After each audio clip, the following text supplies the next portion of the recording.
Shalom sahabat-sahabat BBL TLW, pada hari ini Jumat tanggal 13 Desember 2024 kita akan belajar tentang topiknya kasih Allah bagian kedua. Kasih lebih dari sekedar kata-kata, Bapak Ibu. Kasih itu adalah tindakan. Kasih bukan apa yang kita katakan, melainkan apa yang kita lakukan. Dalam 1 Yohanes 3 ayat 18 kita membaca berisi, anak-anakku, marilah kita mengasihi bukan dengan perkataan atau dengan lidah, tetapi dengan perbuatan dan dalam kebenaran. Nah, kasih adalah kata-kata yang diwujudkan dengan perbuatan. Kita bisa lihat lagi di dalam Matius 25 ayat 35 sampai 36. Di sana dikatakan Yesus menggambarkan kasih melalui tindakan yang merupakan dorongan dari kasih itu dengan berkata, ketika aku lapar, kamu memberiku makan. Ketika aku haus, kamu memberiku minum. Ketika aku telanjang dan tidak mempunyai pakaian, dan kamu memberiku pakaian. Aku sakit dan kamu merawatku.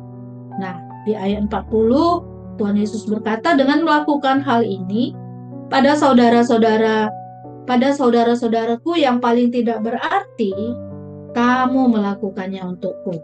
Nah, kita bisa lihat Bapak Ibu di ayat ini yang sudah kita baca barusan, kasih itu adalah tindakan, sesuatu yang kita lakukan.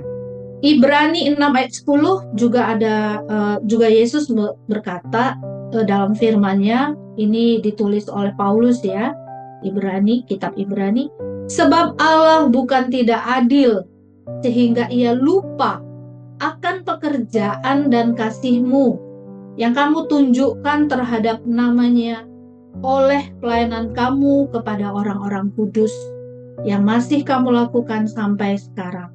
Wah, ini luar biasa ya firman Allah ini. Bapak Ibu kita di BBL ini adalah bukti nyata bahwa kita ini saling melayani satu dengan yang lain. Pelayanan kita kepada orang-orang kudus. Nah, kita semua di tempat ini adalah orang-orang kudus, Bapak. Bukan karena kekudusan kita sendiri, bukan karena kebaikan kita. Bukan karena siapa kita, tetapi karena Yesus di dalam kita. Siapa Tuhan Yesus yang ada di dalam kita, Bapak Ibu.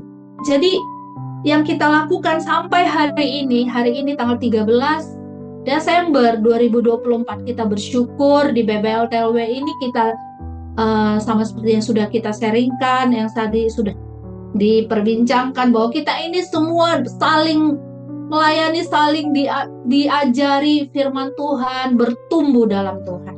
Nah, dalam Matius 22 ketika Yesus ditanya tentang perintah yang terbesar, Yesus menjawab, mengasihi Allah dan mengasihi sesama. Itu firman Tuhan. Itu Tuhan katakan. Bila kita pahami dengan benar, kedua perintah ini sebenarnya adalah satu. Ketika kita menunjukkan kasih kepada saudara-saudara kita yang paling tidak berarti, Yesus mengatakan kita sebenarnya sudah menunjukkan kasih kepadanya. Nah, Alkitab mengajarkan bahwa kita mempunyai kesempatan yang indah untuk mengasihi Yesus Kristus dalam cara-cara yang praktis, yakni dengan mengasihi sesama. Di sini Bapak Ibu saya mau sebentar ada bercerita sebelum saya sambung lagi pelajarannya. Beberapa hari yang lalu Bapak Ibu saya ada keperluan untuk pergi ke sebuah pasar yang besar, ya lumayan besar ya di dekat daerah tempat saya tinggal. Nah, ada untuk membeli sesuatu yang saya perlukan. Nah, Bapak Ibu di situ ketika saya berjalan, saya melihat itu sudah mau hujan, sudah guntur gitu, udah gelap. Wah, saya harus buru-buru ini begitu. Nah, ketika saya berjalan, saya lihat ada seorang ibu tua ya, seorang ibu yang sudah sangat tua. Dia bikin tangannya dengan gerakan memanggil saya. Waduh, saya lihat hujan sudah mau turun ini ibu. Saya kenal ibu ini, maksudnya dia beberapa kali saya lihat ada di tempat saya tinggal di apartemen yang saya tinggal saat ini. Tapi Saya ingat, waduh, ini sudah mau gelap, ini sudah mau hujan lagi. Saya harus buru-buru. Terus saya lewat aja, saya mencoba lewat aja, tetapi hati saya, kalau orang Ambon bilang, saya bisa. Aduh, saya balik, itu kaki saya balik, terus saya berjalan. Ai mau apa? Ai mau kemana? Gitu. Saya mau pulang. Oh, Ai mau nunggu apa? Nunggu angkutan umum. Oke. Tadi saya datang ke pasar itu naik Grab. Nah, setelah itu, waduh, ini mau hujan lagi. Dia sudah tua. Bagaimana ini? Ya sudah, saya akhirnya Bapak Ibu, ayo Ai, saya antar pulang. Begitu. Saya antar pulang, kami menunggu angkot begitu lama sampai hujan deras turun. Waduh, ya sudah, saya tadi sudah memutuskan untuk membeli sesuatu, saya putuskan tidak jadi. Saya antar ibu ini, kami bersama-sama kembali ke tempat saya tinggal, ke apartemen yang sama tempat kami tinggal. Nah, Bapak Ibu, saya tahu itu adalah satu buah perbuatan yang sebenarnya saya sebenarnya tadi tidak mau melakukannya gitu. Kenapa? Karena saya sudah punya tujuan tadi datang ke sana. Tetapi karena Tuhan menjamah hati saya, artinya bukan karena saya bilang saya sudah sangat baik, tidak. Tetapi Tuhan membalikkan saya untuk, ini lebih penting. Nah, karena ibu itu waktu saya tanya, waktu saya cerita di angkot, Ai sudah umur berapakah? Terus Ai itu bilang, saya umur 82. Waduh, hebat ya. 82 tahun masih bisa berjalan ke sana ke sini. Nah, Bapak Ibu, terkadang saat kita ada satu goal yang mau kita buat, kita ketemu dengan orang-orang di jalan kehidupan kita. Terkadang kalau kita bisa, itu ada pilihan, kita bisa mengeraskan hati, kita melakukan apa yang mau kita kerjakan karena itu untuk keuntungan kita, kepentingan kita, ataukah kita memperdulikan orang-orang yang Tuhan secara tidak kebetulan itu Tuhan pertemukan dengan kita. Sama seperti firman yang barusan kita baca tadi ya, bahwa apa yang kita perbuat untuk orang yang paling kecil ini, itu artinya sama, kita melakukannya untuk Tuhan. Nah, terkadang kita karena kita terlalu fokus untuk apa yang kita makan, minum, pakai, atau apa yang goal yang sudah ada di dalam hati kita, tujuan kita kadang terlupa. Bahkan kita mencoba mengesampingkan ketika ada kesempatan yang indah, waktu orang ada di depan kita, gitu ya, yang membutuhkan jamahan kita. Bahkan sama seperti satu buah lagu, hanya dengan kasih, hanya dengan senyum saja, mungkin senyum kita itu bisa membebaskan orang tersebut. Nah, alih-alih kita terus memberi senyum dengan agenda yang sudah banyak truk di dalam pikiran kita kadang saat ada orang tidak kebetulan dia ada di depan kita, dia sangat membutuhkan kasih Tuhan, hanya dengan senyum saja misalnya yang kita berikan, orang itu terbebas dari segala masalahnya. Nah, jadi Bapak Ibu, kita di sini saling mendorong, bukan agenda pribadi kita yang paling utama. Agenda Tuhan itu apa di dalam kita? Biarlah kasih Kristus itu yang memenuhi hati kita. Kasih Kristus itu yang memimpin kita. Sama seperti firman Tuhan di dalam Yohanes, saya bacakan ya Bapak Ibu. Yohanes 14 ayat 23. Jawab Yesus, jika seorang mengasihi aku, ia akan menuruti firman-Ku, dan Bapa-Ku akan mengasihi dia. Dan kami akan datang kepadanya dan diam bersama-sama dengan dia. Bapak Ibu, di sini bukan Tuhan tidak mengasihi kita. Ayat ini berkata, dan Bapa-Ku akan. Di sini ada kalimat akan mengasihi dia. Bapak Ibu, ini bukan secara tertulis ini sebenarnya artinya. Karena Tuhan itu jauh-jauh lebih dulu mengasihi kita. Bahkan sebelum kita lahir, masih di dalam kandungan ibu kita, Tuhan Yesus itu sudah sangat mengasihi kita. Itu tertulis dalam firman-Nya di Mazmur 139 ayat 13-14 yang berkata, saat kita ada di dalam kandungan ibu kita, Tuhan itu sudah tahu dan hari-hari yang akan kita lalui, Bapak Ibu. Kenapa Tuhan menulis itu? Karena begitu besar kasih Allah kepada kita.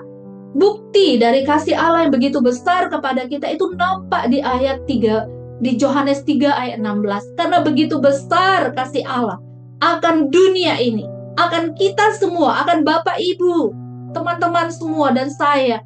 Maka Ia memberikan anaknya yang tunggal. Itu adalah ekspresi kasih yang terbesar di muka bumi ini, Bapak Ibu.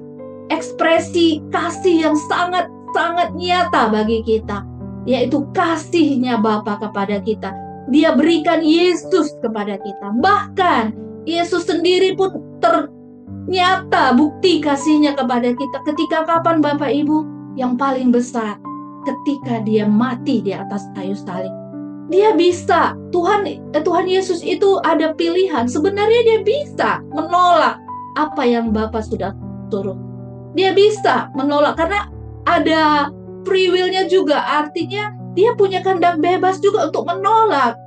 Itu ada di Alkitab, ada tertulis, jikalau seandainya cawan ini bisa lalu dari hadapanku Bapa.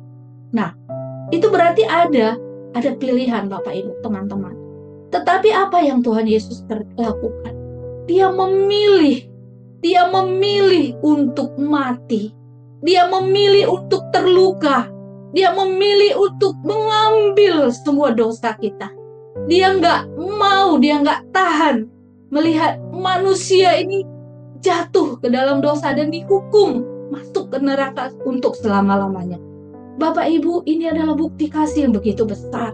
Nah, firman ini berkata di dalam Yohanes 14 ayat 23 tadi, jawab Yesus, jika seorang mengasihi aku, dia akan menuruti firman-Ku. Nah, di sini, dan Bapakku akan mengasihi dia. Di sini dikatakan, mari kita renungkan, Bapak Ibu. Apakah kita sudah mengasihi Tuhan? Jikalau kita sudah ini bukan untuk kita lihat si A, si B, si C, tidak. Jikalau kita mengasihi Tuhan, kita akan menuruti firman. Paling tidak sebelumnya kita suka, kita baca firman-Nya. Kita renungkan firman-Nya. Sama seperti tadi Ibu Hetty Rasong katakan, kita melihat, kita manifestasikan sampai kita bisa melihat. Roh Tuhan menolong kita sampai melihat firman itu, apa yang kita rindukan, itu nyata, itu jadi. Janji-janji Tuhan itu ada di dalam kita. Nah, Bapak Ibu, teman-teman sekalian, kita percaya semua itu diawali dengan perubahan pola pikir. Mari Bapak Ibu, sama seperti di Roma 12 ayat 2, berubahlah oleh pembaruan budi. Dari mana bisa berubah, Bapak Ibu? Dari membaca firman. Paling dasar itu adalah pondasi yang setelah perubahan pikiran, maka kita bisa mengerti, mengalami kasih Allah di dalam hidup kita. Nah, Bapak Ibu, teman-teman sekalian, di sini saya sebentar akan tutup firman Tuhan ini dengan ayat 1 Yohanes 4 ayat 19. Kita mengasihi karena Allah lebih dahulu mengasihi kita. Bapak Ibu, saya percaya, saya berdoa pada pagi hari ini, kasih Allah memenuhi setiap kita yang ada di tempat ini. Roh Tuhan ada pada kita yang telah dicurahkan di dalam hati kita. Mari kita terus melangkah, terus maju, terus bertumbuh di dalam Kristus yang adalah Tuhan yang menolong kita.